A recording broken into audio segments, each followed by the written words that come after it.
So we're seeing a world that looks more like the world that we are familiar with, 120 years later or so, but still we are seeing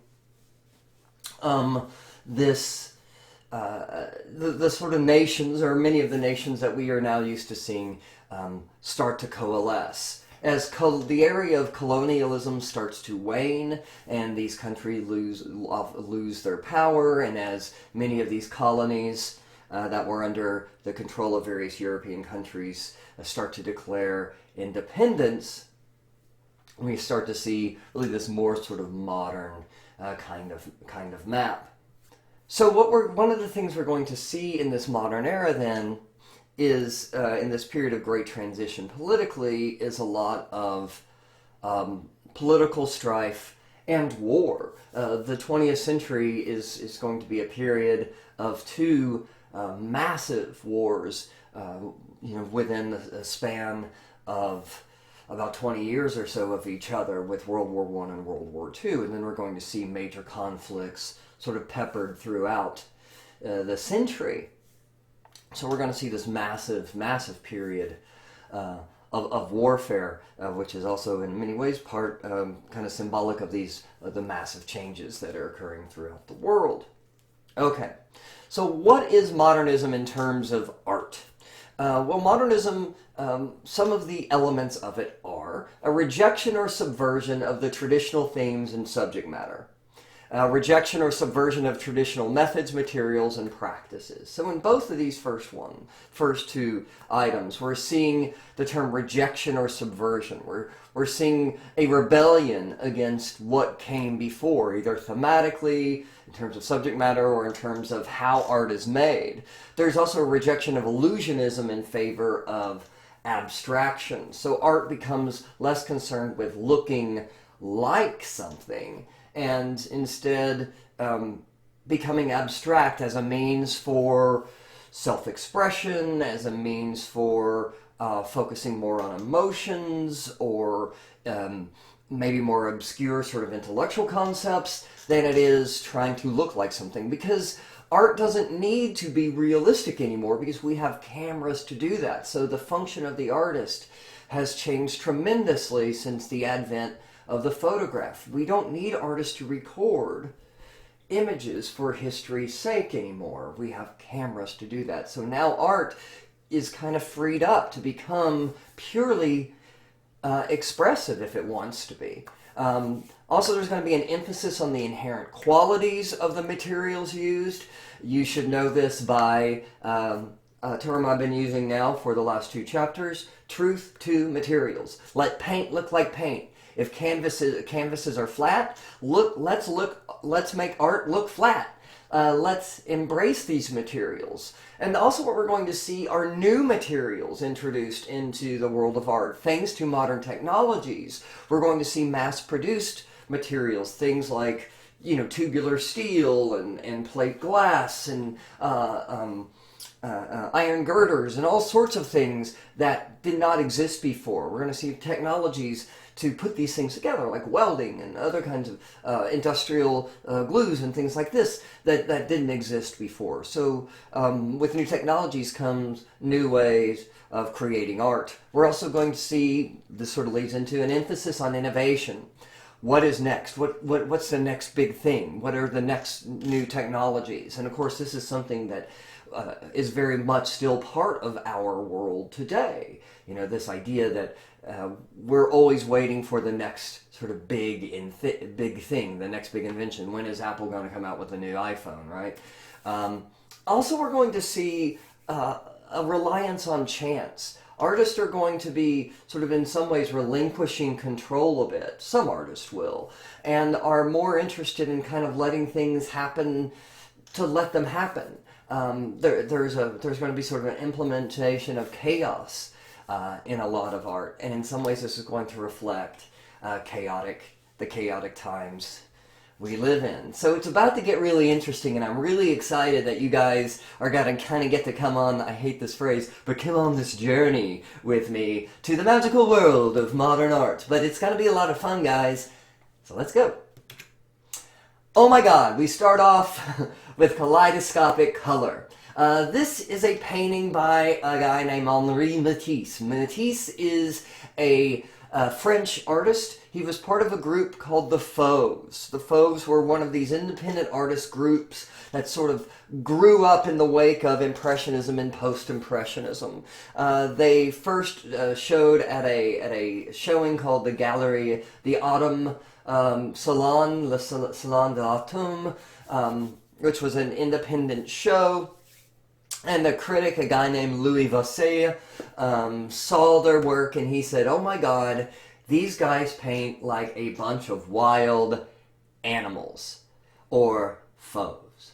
And they, being a bunch of sort of young guys in mostly their early 20s who kind of want to shake up the art world and sort of excite and in some ways maybe anger some people, they went, "That's pretty cool. Wild animals. We'll take it." So the Fauves were born. Now the Fauves were all sort of students and acolytes, or mostly sort of students and acolytes of Paul Gauguin. So we studied Gauguin last chapter, and I talked about how this is a guy who goes to Normandy. He sort of sets up this kind of artist colony there, and a bunch of young artists come and they hang out and they start to become really interested in this idea of subjective color. Color as a means for emotional expression. And if Gauguin would sort of do that in little bits and pieces throughout his canvases, the Fauves sort of ignored realistic color like just completely.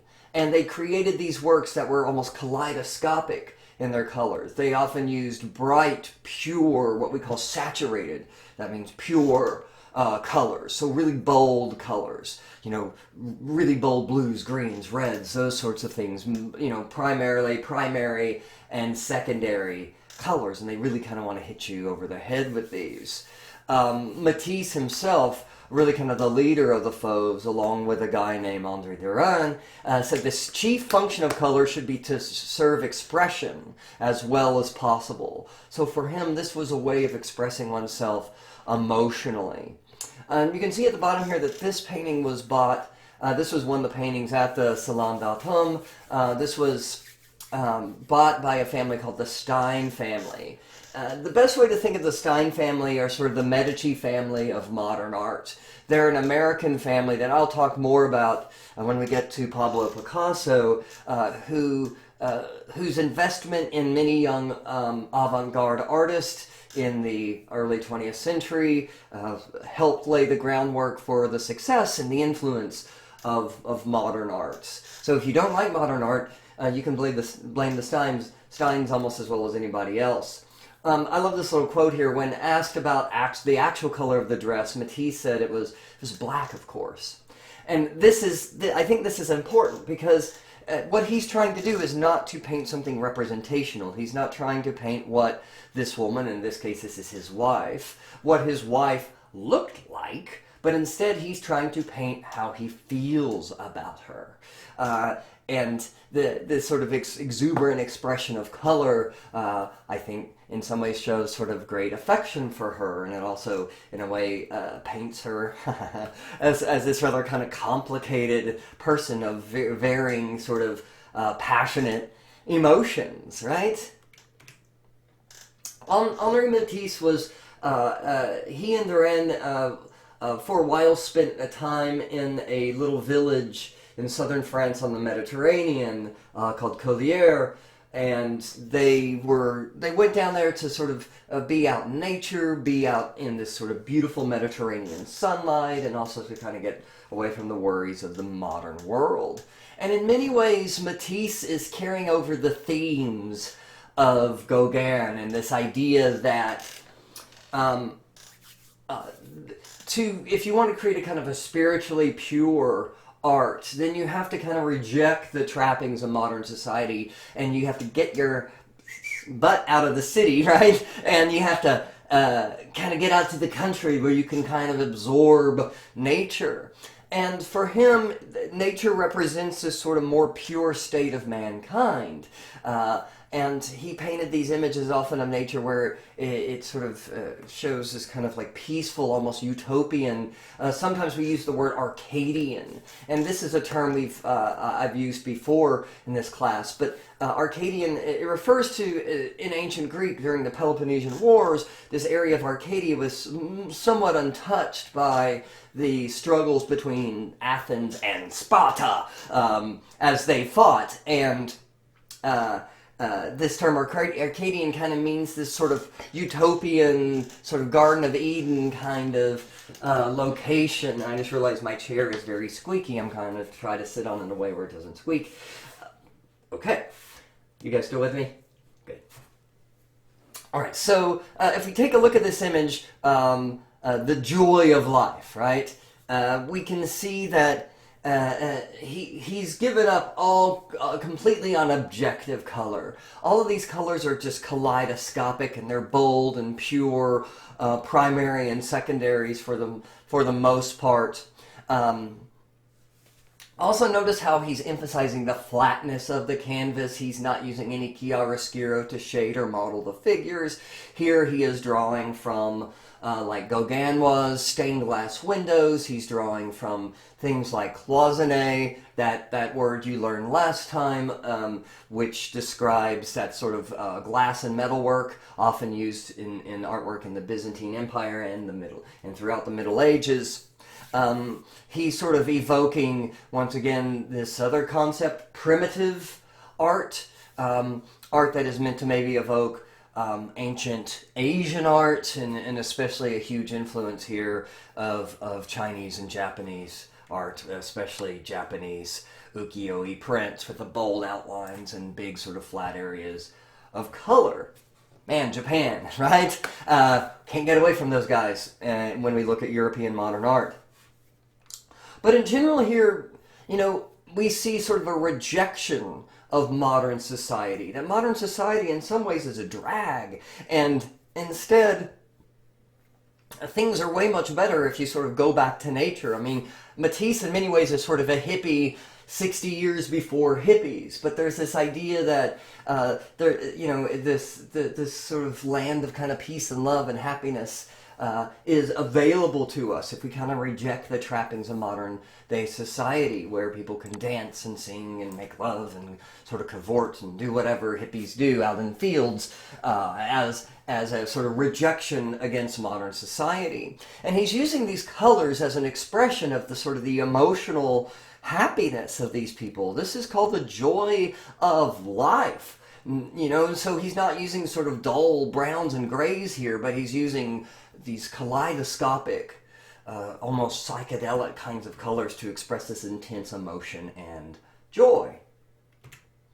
This is called the green stripe, and I find this image fascinating because if you contrast this with Matisse's other portrait of his wife, which we saw earlier, you can see that here she's portrayed, there's almost something monstrous about the way she's portrayed. This painting is called the green stripe because obviously the green stripe, which is maybe meant to signify a shadow or a ray of light on her face, but really it's not really based on anything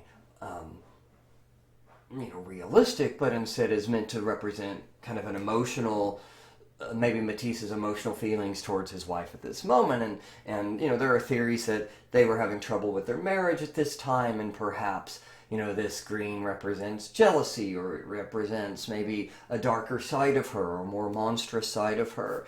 If you look at her hair, though, you will notice it is sort of styled in that of a geisha, and so once again, there's this Japanese influence.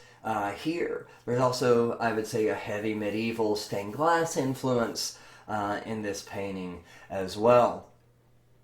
But once again, emotion is what's important here. Not trying to capture the way things look, but the way one feels about what one is looking at. This is called The Red Room, or sometimes Harmony in Red. This is a work that Matisse sort of struggled with a bit. He tried several different colors. This was at blue at one point, but he sort of realized red sort of represented the emotions that he was trying to convey. In fact, and he referred to this as a decorative panel. This was made for a Russian collector, and in designing this and calling this a decorative panel, I think he's giving a lot away here. Because you'll notice that this painting is not really representational. Yeah, it's a picture of a room. That's what representational means, right? It is an image of something. It represents a real life person, place, or thing. But it's not really representational. I mean, you know, the room itself is almost completely flat. It's difficult to tell where the wall ends and the table begins. The table itself, while the outline is three-dimensional, the pattern is flat. Cézanne would love this, wouldn't he? Flat and 3D, all compressed in the same space, just like, oh, I don't know, all paintings are? Right? But they're kind of making the obvious more obvious here, right? It's the fact that paintings are flat. But really this painting is more about design and decoration, and this becomes a big part of modern art. And this is something you guys saw last time with Art Nouveau. There's almost a rejection here of realism. There's almost a rejection here of structure. But instead there's more an interest in decoration and expression and design. I mean, this painting could almost be hung up more as a decorative panel, almost as like a wallpaper or something, as it could be a painting. Okay. Also, so what we're seeing here then is also a blurring then of these concepts of art and craft. Art being this sort of, you know, traditional way of thinking about things that are made. Fine art. And fine art is supposed to have a sort of higher purpose, whether it is emotional or intellectual sort of stimulation. It's supposed to make us better, whereas craft is something that is, no matter how beautifully it's designed or made, it's still meant to serve a function. Those might be really beautiful curtains hanging on your window that were you know, embroidered or woven beautifully and took a lot of skill, but still in the end they're just curtains. And they can't be considered art. And Matisse is blurring the line. He's like, why? Why should we separate one kind of design, craft, and another kind of design, art? All art and craft are made with the same basic things, the same basic elements and principles, color and line and shape. Whether you're looking at the Mona Lisa or a Nike swoosh, they're all images, all craft, all art, all design, it's made with the same basic building blocks. And so he's like, why should there be a difference between a painting that hangs in a museum and wallpaper that hangs on your wall? It's all design. This also means that Matisse is sort of approaching the world in a way that is kind of like in some ways getting rid of the snobbery of art. If a person who makes wallpaper or a person who designs curtains is making art in the same way that a great painter makes art, that means that those sort of social and class divisions that art has don't really matter. He's saying, if you like it and it's pretty, then let's call it art. Interesting stuff, don't you think? All right, let's look at the other Fauve painter, André Derain, and this is his painting, The Dance. And here he worked with Matisse. He went out to Collier in France. Dance is a big, for some reason, dance is a common theme in early modern art. Dance sort of expresses freedom. It expresses sort of personal expression. It is an art form that is not constrained necessarily by the rules of society. Dance also has a romantic and even a sort of sexual quality to it. sometimes, and there's a certain freedom in it. And these artists were kind of looking for avenues of freedom and self-expression, weren't they? And this is a painting that is influenced by non-European cultures. Surprise, surprise! This is based on Cambodian dancers that Derain saw at an exposition in 1906.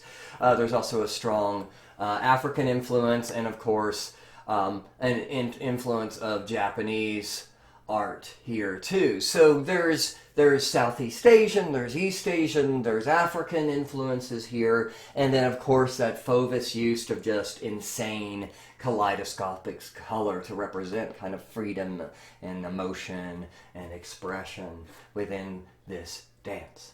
But notice how some of the areas are almost purely decorative. I mean, you could, cut a square out of some of these and make some really crazy wallpaper out of it. The emphasis is more on design and pattern than it is in, making this person look like a person.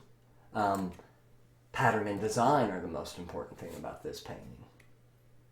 Of course, there's also this connection to art of the early 19th century and Romanticism, and this idea of Orientalism and this idea of the exotic and in this art. And even though we're kind of nearing the end of the colonial period here, there's still an expansion of European cultures connecting to other cultures outside of Europe, and those artworks are becoming known to Europeans. Another Derain, just to give you more of an idea of this sort of explosive use of color, and I think in some ways Derain pushed color even further than Matisse did. But let's move on. We're going to move now to the German Expressionists. And if the Fauves were more or less kind of the children of Gauguin, the German Expressionists were kind of the children of Van Gogh. Van Gogh, as you guys know, is a very emotive artist, and he often used art as a form of expression, and not just through his color, although that was a big part of it, but also through his expressive, almost violent way he would apply the brushstrokes sometimes. It's almost like he's like attacking the canvas. He's so filled with emotion. So the German Expressionism is a movement that consists of basically two groups of artists. One of the first artists is a group called Die Brücke, or the Bridge is what this means. And this was a group of artists who were based in the German city of Dresden. And the Brücke were a group of artists who were interested in expressing their emotions, very much in the same way Van Gogh was. Like a lot of modern art, it is concerned with modern society, and a lot of the sort of views of modern society aren't necessarily positive ones. This is a painting by one of the leaders of Die Brücke, the Ernest Ludwig Kirchner. Kirchner, and the bridge, they chose the name The Bridge because they wanted to connect to the past. Because there was a belief among Die Brücke that art had become a little too, in many ways, removed from the common people, and that art had become sort of a little full of itself. And there's this idea that art and craft should not be separated. This is a theme that keeps coming up, doesn't it? Art and craft should not be separated, and they wanted to kind of they were interested, especially in the art of the Middle Ages, in the past, again. In the past, where they saw, artists who back then were considered craftsmen. And, a person who worked, who was a metalsmith, was no different as a painter, and a painter was no different than a sculptor, and a sculptor was no different than a stonemason, and a stonemason was no different than somebody who made stained glass. They were all just craftspeople, and they were more all sort of equal. There's also a big influence of the concept of socialism in German Expressionism, as there is in a lot of these early art movements. As industry and capitalism sort of takes over the world, and in many cases and during the Industrial Revolution, a lot of the practices of big businesses were very unfair to workers.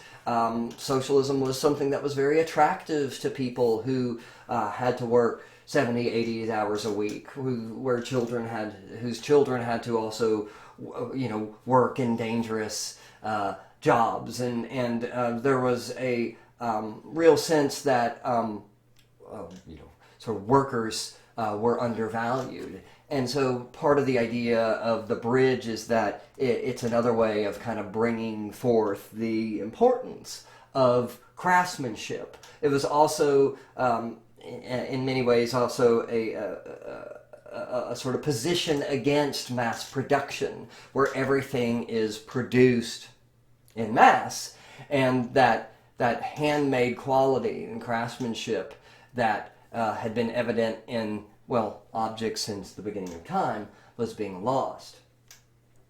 But I digress. So,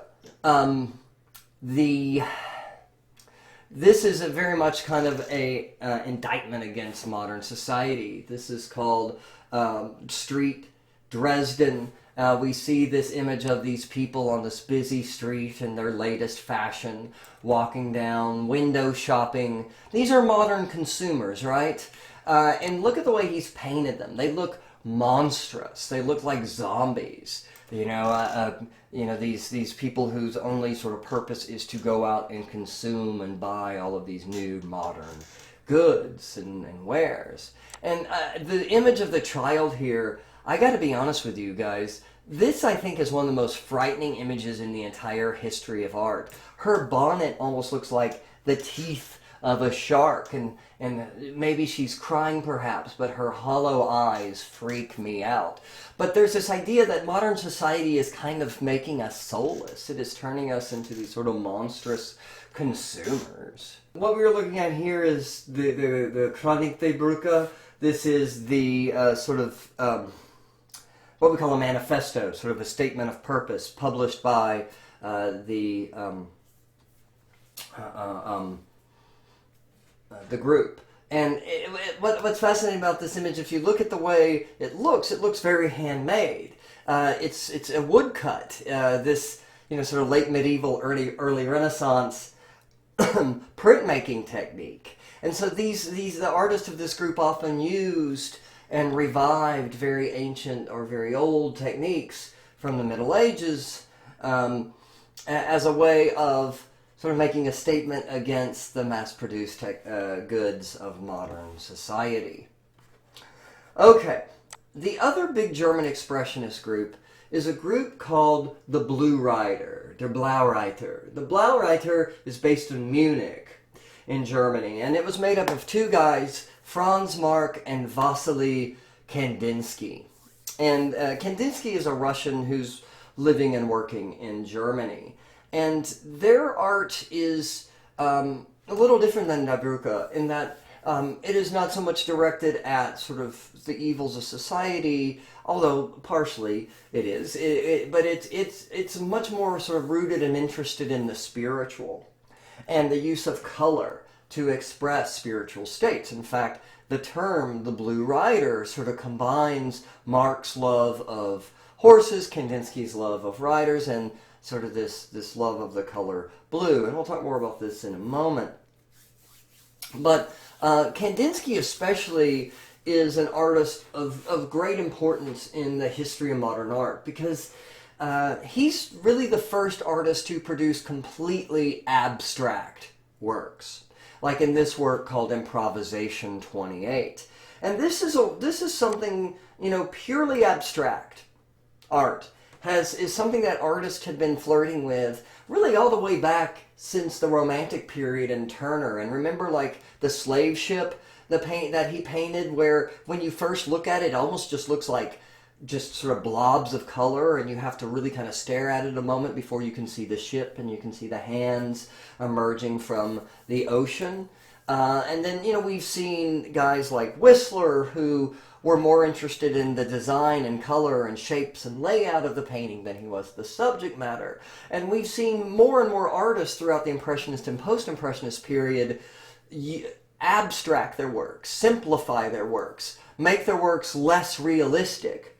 But they all still were representational, meaning they were pictures of things. Like, well, for instance, no matter how abstract this painting is, it's still a picture of mountains and trees, right? These are still dancers.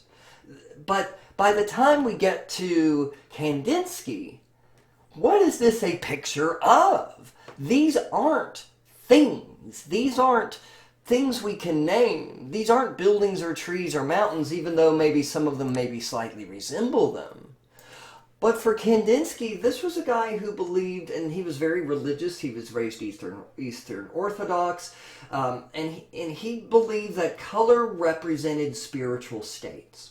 In fact, he wrote a whole book called Concerning the Spiritual in Art. And in this book, he talks about how colors like orange means this, and red means that, and blue means this. And for him, art should be more like music. And that, we've already talked about this concept, but it's worth talking about again. Music, instrumental music especially, is abstract, right? What does Beethoven's Ninth Symphony mean, right? What does Ein kleine Nachtmusik by Mozart mean? What does that song, that EDM instrumental song you like, mean? It doesn't mean anything, right? It conveys emotion, it can convey feeling and passion and all this other stuff, but it doesn't mean anything. It's not telling. It's not telling a narrative. It's not telling a direct story, right? And so for Kandinsky, how do you express abstract spiritual concepts? How do you express faith? What does love look like? What does salvation look like? Right? What does beauty look like? These are abstract concepts, and for him, the only way to express them is abstractly, in the same way music expresses things abstractly.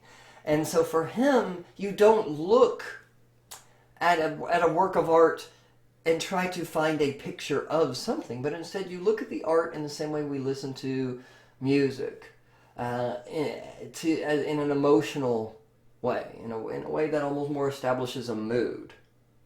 Franz Marc is the other big artist of the Blue Rider.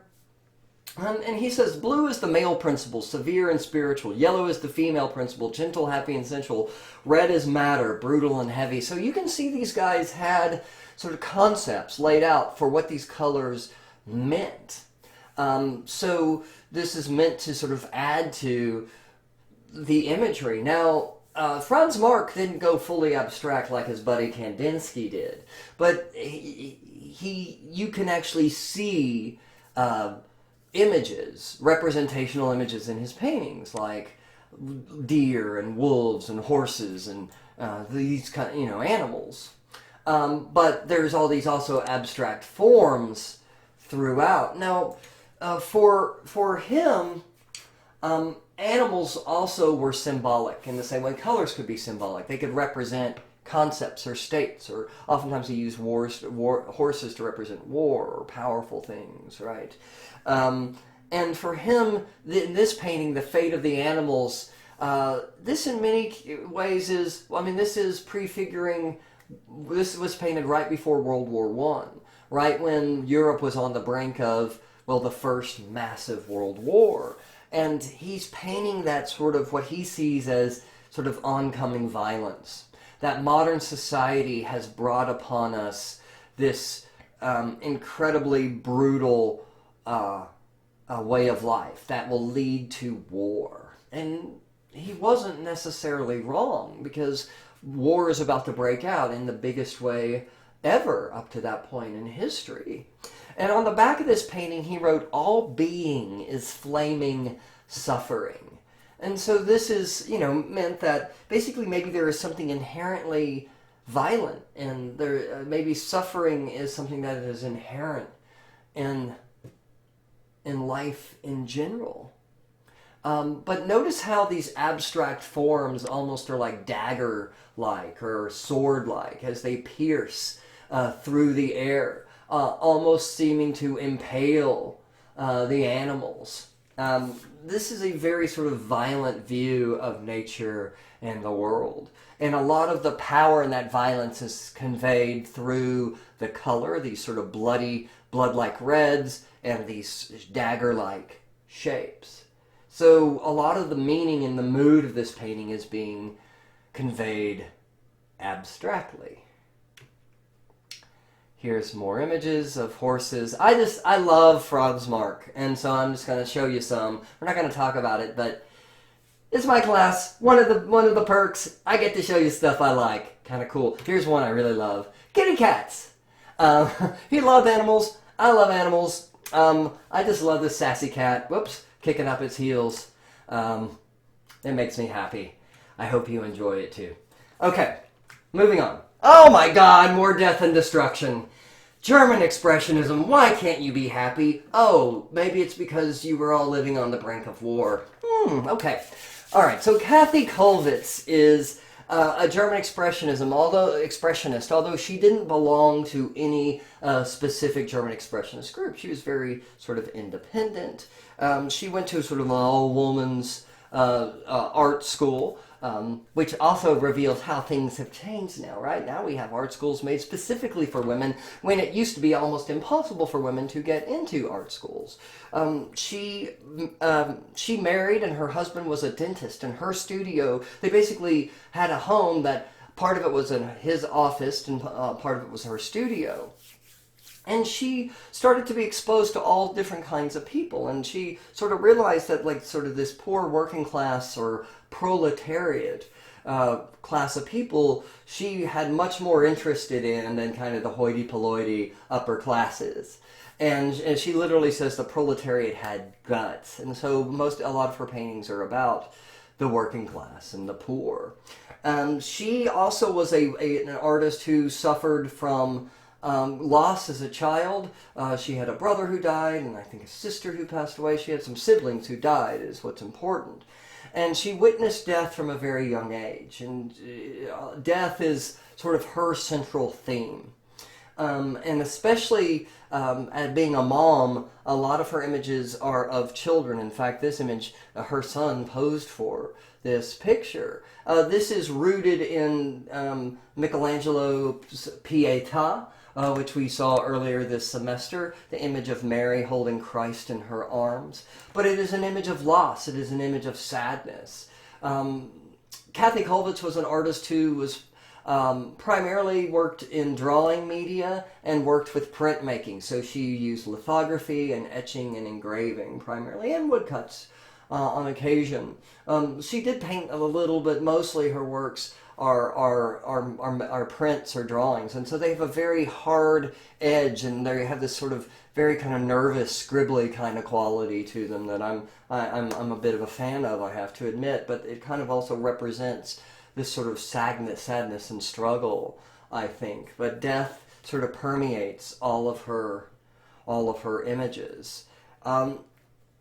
You know, if you're thinking that a lot of the art of this period is really dark, you're absolutely right. But we're looking at a time period that was extremely violent, and we're looking at a period of war. But it's not just violence and war and sort of the horrors of modern life that are captivating the minds of early modern artists. But also we start to see artists who are interested in subjects that might have otherwise been forbidden before the modern period, and especially an interest in kind of overt sexuality. This is the work of a guy named Egon Schiele. Schiele was an artist from Vienna. He was an apprentice to the Viennese artist Gustav Klimt. And like Kathe Kollwitz, Egon Schiele was shaped by an event that happened when he was very young. His father died of syphilis, of course, this venereal disease. And before the invention of penicillin, syphilis was a huge killer. It was easily transmitted, and its effects were devastating. It was a horrific disease, and it could lead to insanity. It led to basically the body kind of falling apart. It was horrific. And his father suffered from this. And so from a young age, Schiele sort of associated sexuality, sort of death and disease. Yeah, I know, happy thoughts, right? And so his work is often grossly sexual in a way. He was sort of obsessed with the human body, as many artists were. I mean, the human body is sort of the basis for Western European art, but he painted it in a way that it can only be described as sort of ugly and diseased in its appearance. This is a self-portrait that he did. Here's a portrait of a woman that he did. He died very, very young. He died after serving in World War I, which he survived. He died of a Spanish flu in a huge Spanish flu pandemic of 1918. So 102 years ago from when I'm making this lecture, in the middle of a pandemic, we're talking about a man, an artist whose life was ended by a pandemic. But Kandinsky's art was often considered pornographic. He was arrested, and what I'm showing you here is relatively mild. His art could be extremely sexual, but also this is showing that attitudes are starting to change, and part of this is the influence of a guy named Sigmund Freud. Sigmund Freud is a psychoanalyst. In fact, he invents psychoanalysis. He invents psychology. And Freud is starting to approach and explore human sexuality in a scientific way. And he's also starting to think of sexuality from the terms, in sort of medical terms, and in the terms of, maybe some people are interested or practice what would be considered maybe unsavory sexual practices because of childhood traumas or things like that. And so there's a more open discussion that is happening and gathering around sexuality at this point in the early 20th century. And Egon Schiele really represents a significant change in the way we talk and represent maybe aspects of human sexuality that used to be sort of hidden and never discussed, and people pretended they weren't there. Pablo Picasso. Okay, here he is, guys. You knew we had to get to him sooner or later. Well, later is here. Picasso is, without a doubt, the artist of the 20th century. Yeah, we got Matisse, right? Yeah, we have Salvador Dali. Yeah, we have Andy Warhol. Yes. And they're important. But Picasso hangs over the 20th century. I mean, he cast this massive shadow. And love him or hate him, we can't get away from his influence. He is everything. When he first started, it was when he started becoming, entering into the art world in France in the late 19th century in Paris. It was Matisse and Picasso, and they were the two big, and Picasso was always sort of under the shadow of Matisse. While Matisse is still a monumental figure in 20th century art, Picasso eventually will overshadow him. Okay, so Picasso comes from Spain, and he comes from an art family. His parents were both artists and interested in the arts, and they recognized from a very young age that Picasso had talent. In fact, the images you're looking at here, he painted when he was, the one on the right, he painted when he was 15, and the one on the left, 16 years old. And these are members of his family. His mother on the right, I believe that's his sister on the left. And so Picasso was sent to study at a very young age. He was sent to study with a master artist, and he, his teacher said, I think when he was 17 years old, I can't teach him anything else. He pretty much knows everything. Picasso had mastered, of course, all the great Renaissance styles and Baroque and everything else, the sort of classic Western European style of art. And then he started becoming interested in the more avant-garde modern styles of Impressionism and Post-Impressionism. He tried everything, and he pretty much was good at everything. Picasso then goes to Paris, where at this point in history, if you are an artist, especially sort of in the avant-garde, and not just an artist, but if you are a musician or a composer or a playwright or a poet or a novelist, and you have sort of avant-garde leanings, you go to Paris. It's the place to be. And Picasso tries his luck. He lives in the Montmartre district of Paris, the sort of bohemian artist district, and he sort of hangs out with the sort of the big names of his day, you know, the Matisses, for instance. And he starts to make a name for himself rather quickly once he settles in Paris. He goes for a while, comes back to Spain, and then on the second trip he more or less stays there.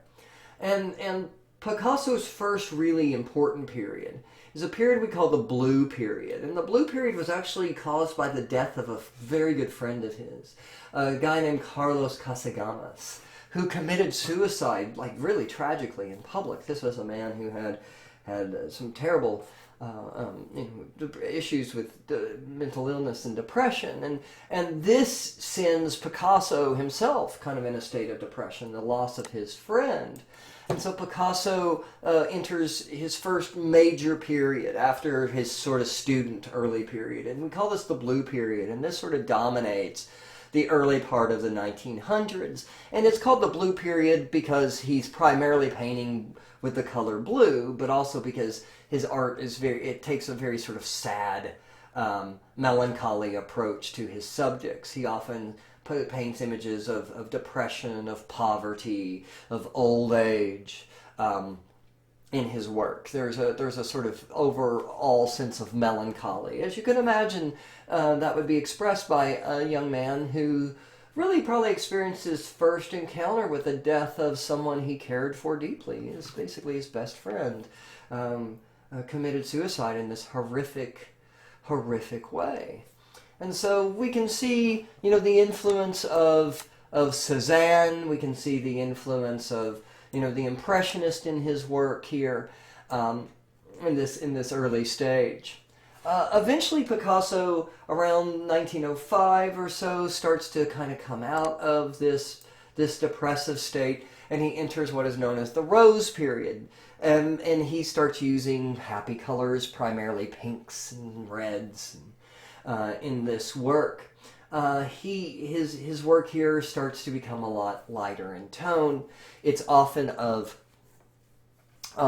subject like he's interested in circus performers and acrobats and kind of traditional subjects often associated with joviality, with happiness, with fun and play. He's, as you can see, heavily influenced by post-impressionist painters such as Paul Gauguin. He's also looking at these paintings are both around from the same time as the Fauves are working. So while Picasso's color isn't nearly as vibrant as the Fauves were, he's still using color in a very bold way, in a very decorative kind of way. And by this time, Picasso is considered sort of one of the great artists of the avant-garde in Paris, this sort of bohemian group of artists. But what he's about to do is going to change everything forever.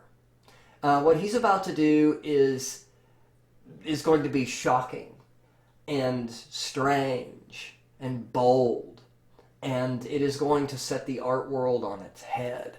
And nobody ever is going to think that Picasso is under the shadow of anybody after what he's going to do next. You guys ready? This is a painting of a woman named Gertrude Stein. Gertrude Stein is... I'm blurry. Now I'm back. Gertrude Stein is is a poet. She's part of a wealthy American family who, it's her and some siblings, her brother Leo, are all living in Paris. And they are part of this sort of bohemian scene. This is a family, though, that has money. And in many ways, they're the Medici of modernism. And they are... Gertrude Stein is really interested in sort of avant-garde art. But she's also interested in sort of cultivating the careers of young artists in much the same way that the Medici were. I mean, think about them taking in Michelangelo after he was kicked out of his home. And they give many of these young artists who at the time are poor and struggling and sometimes between homes a place to stay, and will often feed them or loan them money or help find them places to sell their art or even buy the art for themselves. And so the Steins are some of the great patrons, and Gertrude Stein and her brother Leo. Gertrude Stein had a girlfriend named Alice B. Toklas, also, who they were kind of an art power couple, and they sort of took in these young artists, Picasso being one of them. And Picasso isn't the only one, though. They would have these Sunday salons where they would invite people over, guys like Matisse and Picasso, and a guy named Georges Braque, Mary Cassatt, Marcel Duchamp, the American photographer Alfred Stieglitz, also writers like Ernest Hemingway, F. Scott Fitzgerald, I think Stravinsky, the Russian composer, hung out for a while. So this is kind of a who's who of some of the most important artists, writers, and composers of the early 20th century, and they're all kind of being supported or encouraged by Gertrude Stein and Leo and Alice B. Toklas. And Gertrude Stein commissions Picasso to paint a portrait of her. And this is something that he kind of obsesses over. And he has her sit something like 90 times for this painting. And what he's doing in this painting is something rather new. This isn't the painting that changes everything, but this is the painting that sort of introduces the painting that will change everything. This portrait of Gertrude Stein, if you look in the background, you can see, well, yeah, this looks a lot like his Rose period. If you look at her garments and sort of the way he's kind of created these sort of blocks of color, this looks very much like Cézanne.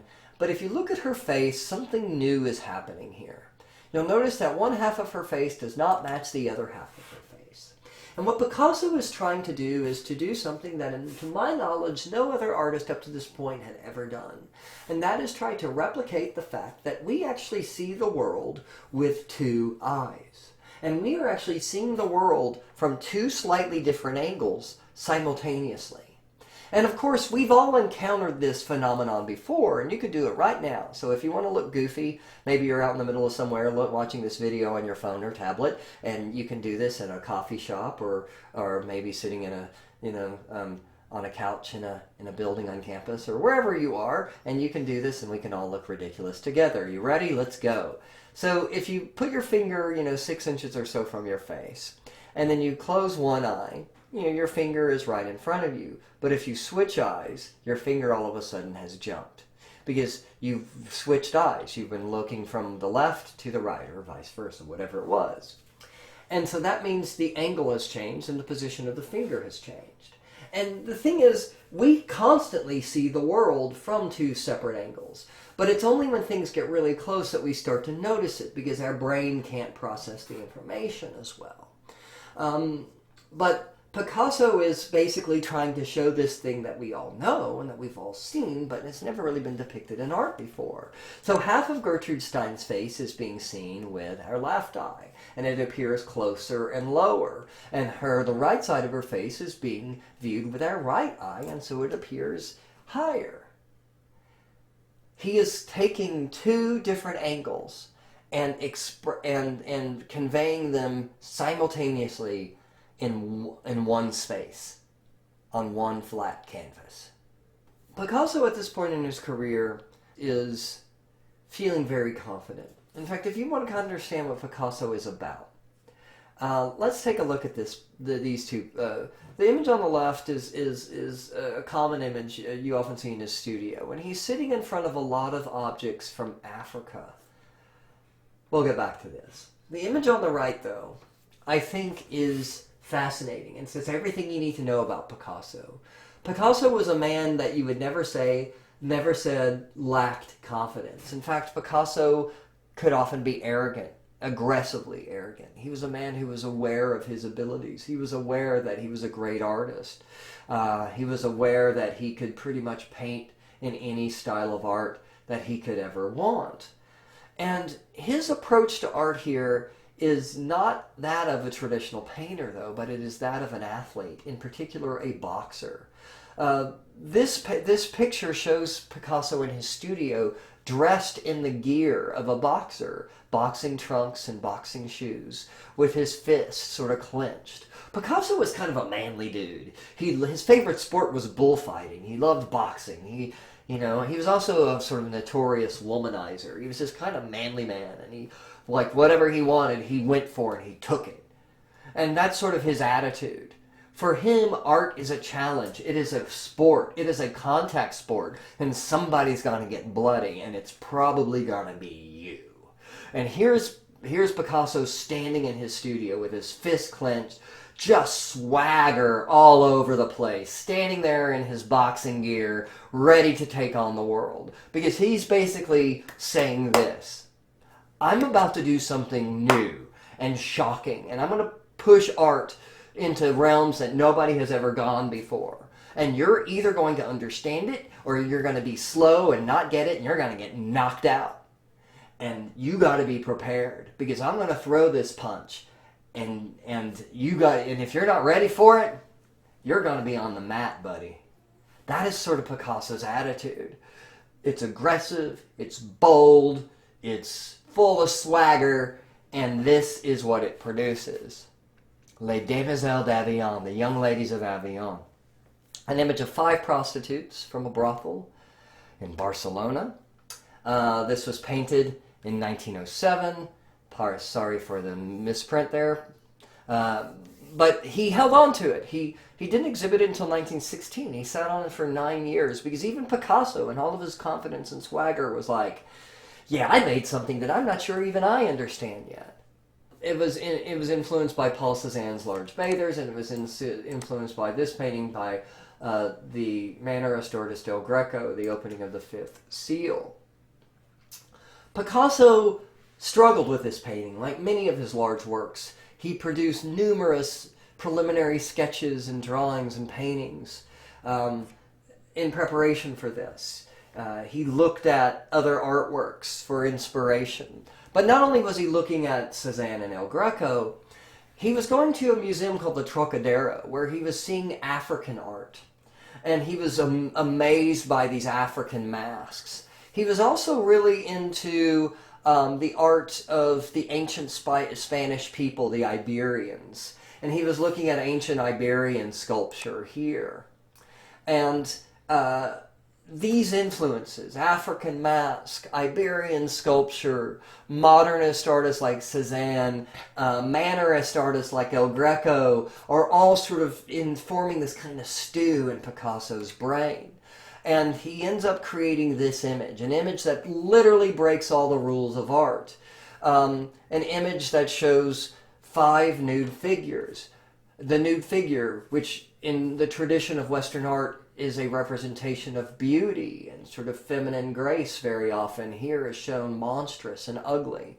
The faces of these women, 3 of these women especially, have been turned into these African masks, showing Picasso's interest in that influence. But I think really beyond the sort of horrific faces of these women, the part of this painting that is really in most ways the most shocking is the way he's handled the space. We don't know what we're looking at. We see 5 women sort of standing in a room, but we don't know what the foreground or the background is. He's completely flattened the space. And so we don't know if we're looking at a curtain that's hanging behind, in the middle of, or in front of these women. And their bodies themselves have been broken apart. They've been reduced and simplified and abstracted into basic, simple shapes. And then they've been broken apart and kind of twisted. So it's almost as if we're seeing multiple angles of the body all at once. So with Gertrude Stein, where he would show us sort of 2 slightly different angles in her face, now if you look at the woman in the bottom right, we have to ask ourselves, what are we looking at? Is this her back? If this is her back, how come her chin is resting on her hand like this? Are we looking at her back or her front, or maybe both at the same time? Maybe he's being influenced by photographs, and when things move too quickly in a photograph, it creates this blurred effect. The word passage or passage is often used to describe these areas where we're not really sure what goes on, where he's creating these sort of transitions between one angle to another, and it's difficult to tell if we're looking at the front or back or side or whatever part of the body it is we're looking at. So he's taken all of the rules of art. He's taken three-dimensional space and painting, and he's flattened it and confused it. So we don't know what is foreground, middle ground, or background. He's taken an object that is, or a subject that is traditionally beautiful, the female nude, and he's turned it into something monstrous. He's taken basically every rule and crushed it.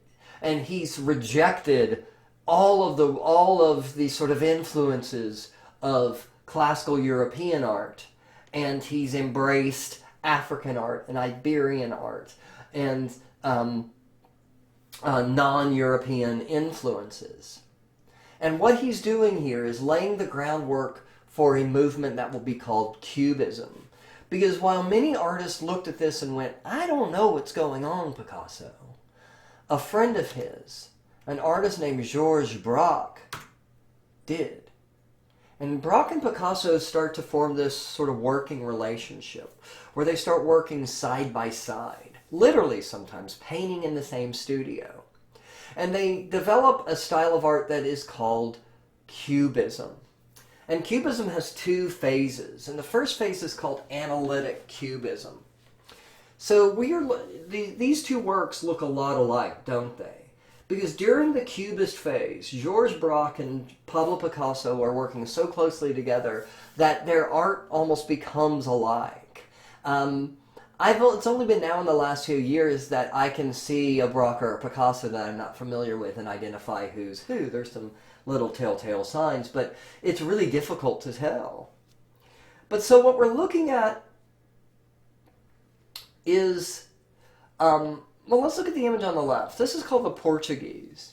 And this is a picture of a man, believe it or not. In fact, during this period, Picasso and Braque's subject matter was often really common, basic kind of art stuff. Portraits of people, still lifes of things like fruits or bottles of wine or flowers or musical instruments. Really basic kinds of things. Because they weren't interested in sort of pushing the limits on subject matter. They were interested in pushing the limits on how they pictured that subject matter. And so here, if you look closely though, you'll start to see things. Like for instance, an eye, the side of a face perhaps, a strand of hair, buttons on a coat, a guitar, the bass of the guitar, the sound hole of the guitar, the strings of the guitar. And you realize you're looking at a man playing a guitar. But it's fragmented and broken. It's almost like he took 20 pictures of that person taking a guitar and then cut them all up and then laid fragments of those pieces on top of each other. Because Braque and Picasso are interested in trying to show multiple angles at multiple times.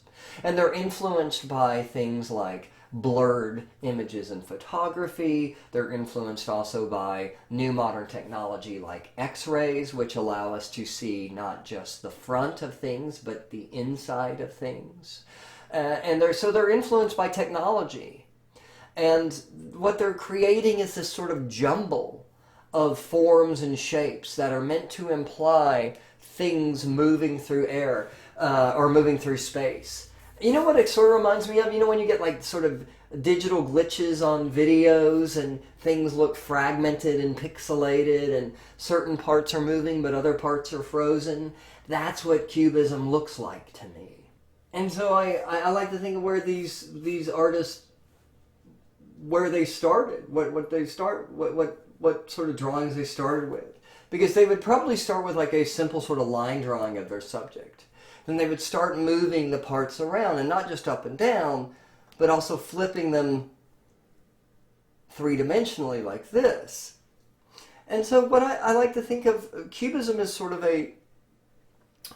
it's an exercise in new ways of looking at the world.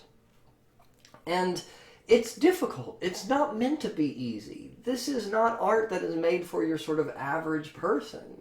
This is art made by artists who are wanting to challenge the traditions of everything that came before.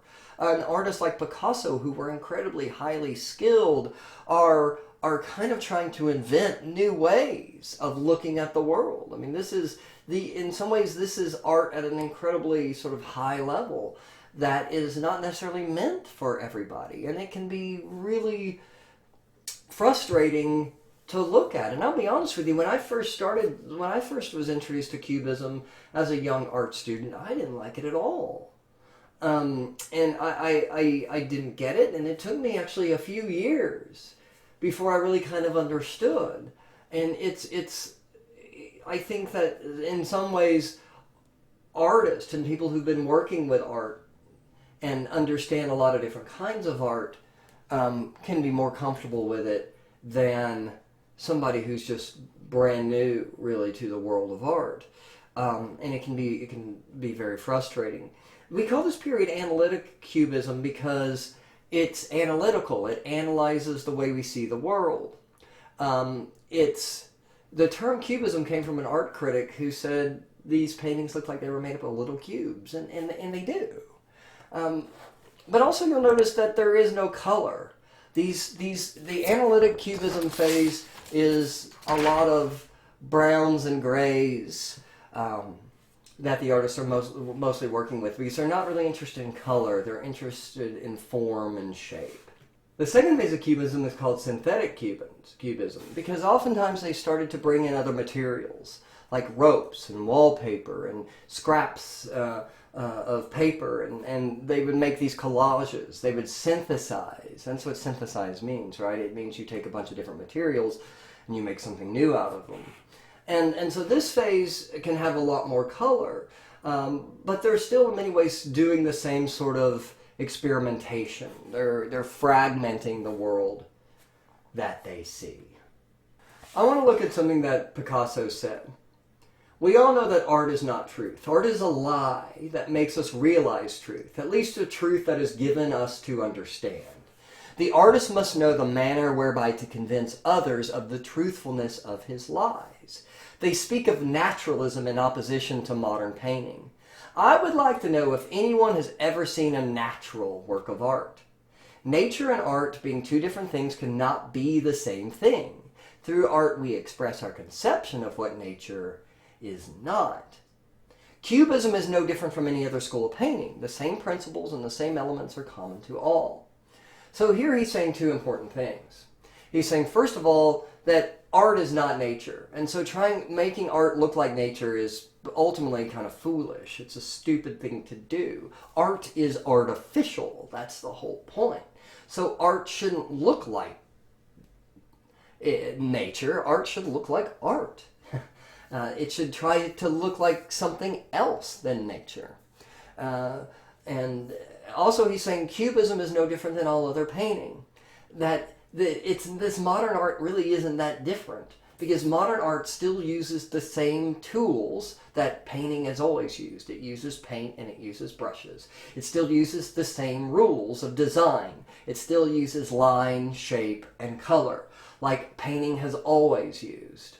Just because it's arranged, this line, shape, and color is arranged in ways that people have never seen before, doesn't mean it's inherently different than any art that came before. So analytic Cubism and synthetic Cubism and Cubism in general become a huge stepping stone for a lot of movements outside after Braque and Picasso. And that's going to end our lecture for today. I'll see you guys next time.